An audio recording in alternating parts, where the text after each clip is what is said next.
Boa noite a todos. Com muita satisfação nós estamos aqui mais uma vez, a convite da casa, da Márcia, sempre tem nos proporcionado nós possamos compartilhar com os frequentadores da casa. Vocês todos são os nossos irmãos também, né? E no tema da noite de hoje, nós vamos abordar Confia e Caminha, que é uma mensagem de Emmanuel. E o interessante é o seguinte: às vezes nós não sabemos nos tratar, nós às vezes não sabemos nos cuidar, né? E aí começa um grande problema, porque a gente fica procurando muita coisa para satisfazer a nossa inquietação, né? E aí é uma coisa que chega, é alguma coisa que vai. Na doutrina, nós aprendemos muitas coisas, muitas mesmo. Mas como é que eu devo poder me comportar diante de tudo isso? Então, em primeiro lugar, é importante saber o que eu estou fazendo aqui.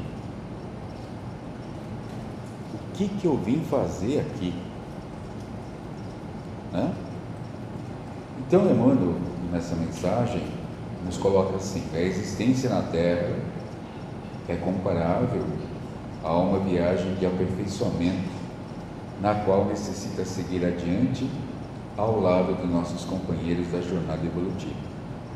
É muito bonito isso, né? Mas como é que eu entendo essa existência na Terra, esse aperfeiçoamento e também essa caminhada junto com o pessoal que está, né? Eu aqui, vocês ali, o pessoal lá fora e assim por diante. Então, o que a gente deve estar trabalhando em relação a isso? Então, nós devemos ter muito cuidado, né, com aquelas situações que nos trazem muitas dificuldades, muitas inquietações. Devemos prestar muita atenção àquilo que nos tira do sério. Então, é ali que a gente vai direcionar toda a nossa energia positiva. Então, essas mensagens que nós lemos, quando nos dizem, por exemplo, já no começo, o motivo da nossa existência aqui na Terra, então a gente vem se aperfeiçoar. Mas como é que eu vou me aperfeiçoar? Eu tenho que observar o que eu estou fazendo, o que eu estou dizendo, qual que é a minha atitude, qual que é o meu pensamento. Então, tem três coisas que realmente os amigos espirituais nos trazem como um tripé para que a gente possa se fortalecer. É a abnegação, a resignação e o café de Paulo de Tarso. Tem café de Paulo de Tarso? Tem, claro que tem, tá? O café de Paulo de Tarso é a caridade, a fé e a esperança. Porque a abnegação é uma condição, a resignação é outra. Então, quando nós estamos assim a sós, aí você faz a sua prece direcionada ao Pai e diz assim: olha, não está dando não, o bicho está pegando, e não é um leão que está vindo aí, é um bando. E aí, como é que eu faço agora? Então, isso é uma condição de resignação. Eu reconheço que existe um Pai que me deu a vida, reconheço que também tenho toda uma estrutura que me ajuda no desenvolvimento, a família, o trabalho, a saúde, os agradecimentos que eu faço, né, conforme eu vou caminhando. Mas mesmo assim, às vezes nós não pedimos ajuda, né? Tem que pedir ajuda, tá? E a abnegação é assim, é querer entrar pela porta estreita, ter vontade para entrar pela porta estreita. O que é? Combater os nossos vícios. como é que a gente pode enxergar isso? Quando identifico, isso, falar mal do outro não é legal. Falar mal do outro não é legal, né? Então isso é ruim para mim, primeiramente, né? E é ruim para o outro também. Quando eu percebo isso, puxa vida, né? É bom colocar a coisa para trabalhar. Então não vamos falar mal do outro. Vamos o quê? Vamos nos manter que o outro é uma pessoa como nós, o outro tem necessidades como nós, o outro falha em determinados momentos como nós, mas também ele está à busca de paz interior. Então, para poder fazer isso, a espiritualidade amiga nos dá grandes exemplos. E um grande exemplo dessa questão é Miriam de Migdol, a famosa Maria de Magdala. Ela, quando se encontra com Jesus, ela vê o Mestre e realmente ela começa a perceber que se ela quer mudar, ela tem que fazer alguns sacrifícios. Porque Jesus lhe diz: eu sou a paz, eu sou o trabalho da honestidade, e quem passar por mim passará pela porta estreita. O caminho será difícil, mas por causa das dificuldades que cada um traz. E no amor dele não tem coisas inferiores, né? Só tem coisa boa, porque está de acordo com o amor universal. E quando nós temos essa leitura com Jesus, nós ficamos muito contentes. É como se ele estivesse conversando com a gente. É algo assim que nós devemos procurar na literatura, esse tipo de texto, para que nós possamos nos consolar. Existe também a biografia de Paulo, a biografia de Maria de Nazaré. São grandes diálogos com Jesus que realmente assim nos trazem muito, mas muito, muita tranquilidade, né? Muita paz interior. Então, essa questão do aperfeiçoamento, ele somente vai estar acontecendo quando nós vamos assim fazendo a leitura desses espíritos que enfrentaram as suas dificuldades, e vamos notar também que quando analisamos essas biografias, existe algo de incomum ali dentro. E como é que esse espírito hoje conseguiu chegar onde chegou? É simplesmente por causa que, por exemplo, quando Jesus fala a Maria de Magdala, que ela pode se recuperar, ela pode se regenerar, é ajudando o outro. Então ela começa a caminhar. Como ela era na época, ela era uma mulher muito bonita e ela conhecia bastante os romanos, então os romanos começaram a ficar com inveja. Por quê? Porque na comunicação dela estava agora um outro nome, Jesus. E a partir daí, os romanos começaram a ter mais inveja, mais ciúme, mais ódio de Jesus. Por que Jesus causou tanto espanto assim para a época? Porque ele era autêntico. Está errado, tem que mudar, vamos melhorar. Muita gente não gosta disso, né? Muita gente não gosta de ouvir essas coisas.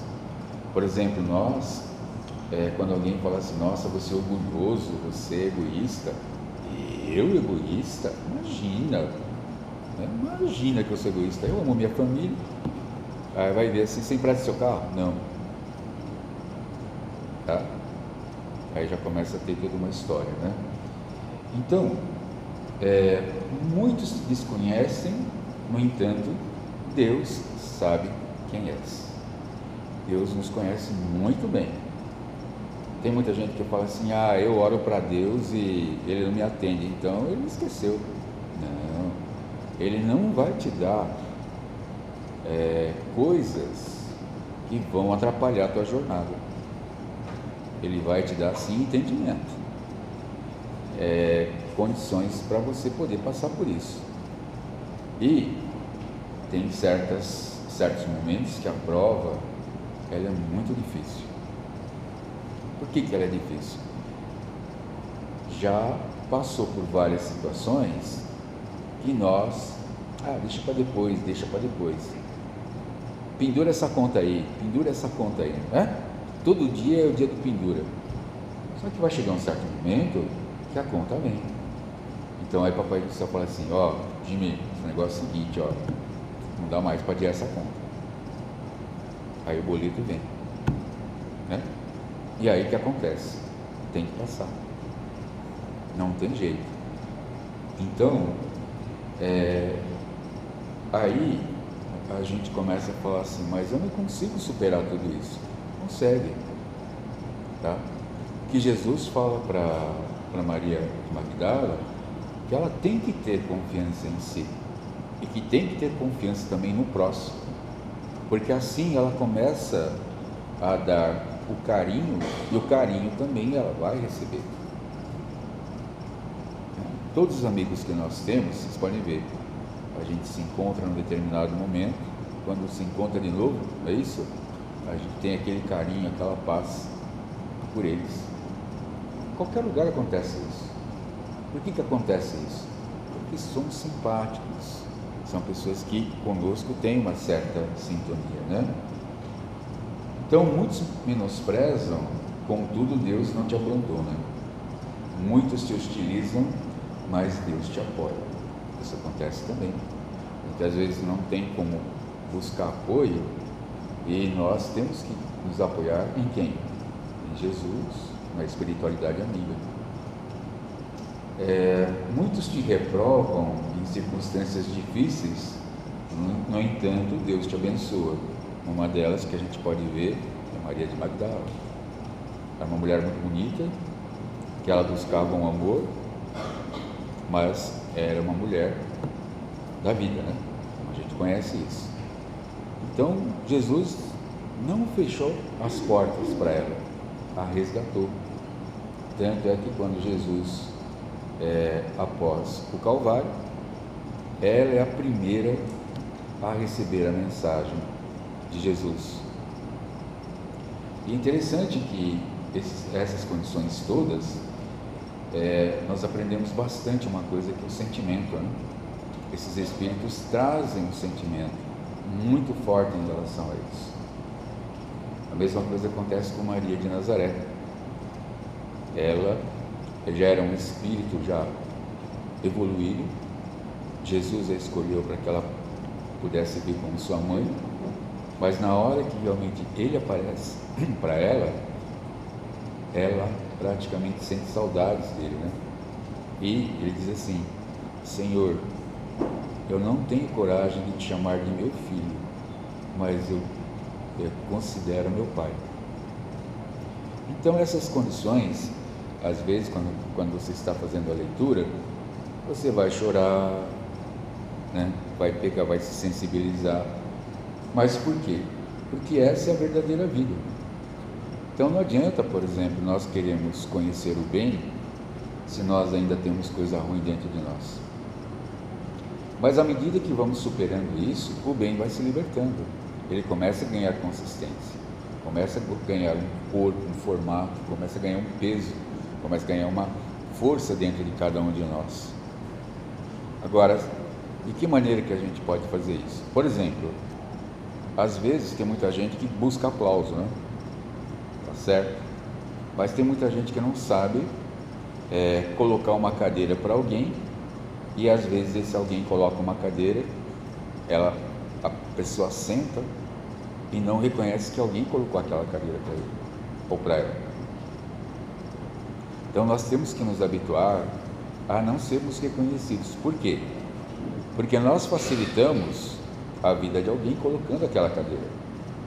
Então só o fato de eu poder fazer algo para evitar algum tipo de acidente, de algum problema para alguém, já está bom. Esse é o bem que já começa a fazer isso. Só que nós queremos que alguém bata palmas para nós, né? Então, Muitos se te afastam da presença, todavia Deus permanece contigo. Exatamente o que acontece conosco. Nós, às vezes, estamos assim, caminhando, e de repente a gente acha que Deus não está conosco, né? Mas Deus está sim, tá? Então, à vista de semelhante realidade, sempre que tropeços e provações te apareçam, não te acomodes. À beira da estrada, em algum recanto da inércia, confie em Deus e caminhe. Então, no meio do caminho, você faz uma prece. A prece é muito importante.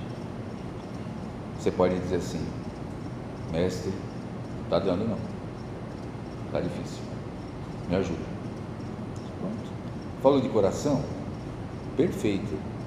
Não precisa fazer aquela oração, né? Que começa na manhã, tira uma folga no meio-dia, vai à tarde, meia-noite e termina. Não precisa fazer isso. É aí que entra a questão da abnegação e da resignação, tá? Então, a abnegação e a resignação não pode ser entendido como uma fraqueza, não é isso. São dois elementos da doutrina, são dois elementos divinos que nos fortalecem a nossa caminhada. Porque a questão da resignação é o consentimento da razão conhecendo a lei divina. É através da lei divina que a gente acerta, através da prática que nós modificamos o nosso íntimo. E eu me modificando, eu consigo modificar a sociedade através do exemplo.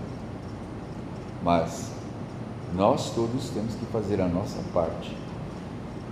Então, está muito claro nessas obras, no prefácio de Bezerra de Menezes, de Emmanuel, que eles colocam muito bem claro a questão dos espíritas. Os espíritas estão recebendo o conhecimento, então nós temos responsabilidades. Mas muita gente fala assim: responsabilidade para modificar a sociedade, não, para nós modificarmos, para que cada um possa fazer o seu melhor, tá? É difícil? Sim, não é nada fácil. Nos próprios livros nós vamos encontrar comentários sobre dificuldades. Então, Joana de Ângeles, por exemplo, diz assim: não te martirizes pelo erro cometido, mas esquece e segue caminho adiante, para que você não possa cometer o mesmo erro, mas que aprenda com ele e faça da sua vida cada vez melhor. E aí você diz assim: mas isso daí vai vir numa outra encarnação? Se nós praticarmos o bem com muita intensidade, o bem, é claro, que vai estar muito ampliado em relação a isso.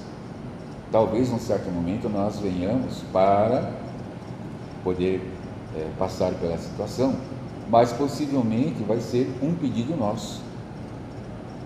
Porque o Divaldo, o Raul Teixeira, eles já narram que há espíritos que pedem para vir na miséria, para poder passar por essa situação que possivelmente, em algum tempo das suas existências, eles acabaram ofendendo ou praticando mal contra algum mendigo, alguma coisa assim, né?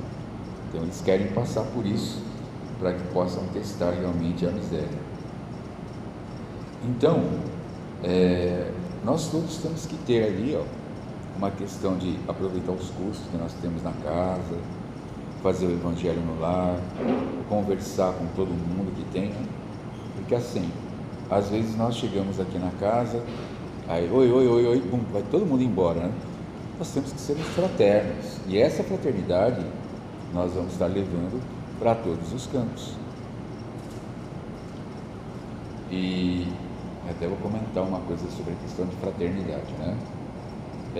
Eu sou professor, eu trabalho na rede pública, dou aula de matemática, e eu tenho uma aluna de 15 anos, é uma aluna fantástica.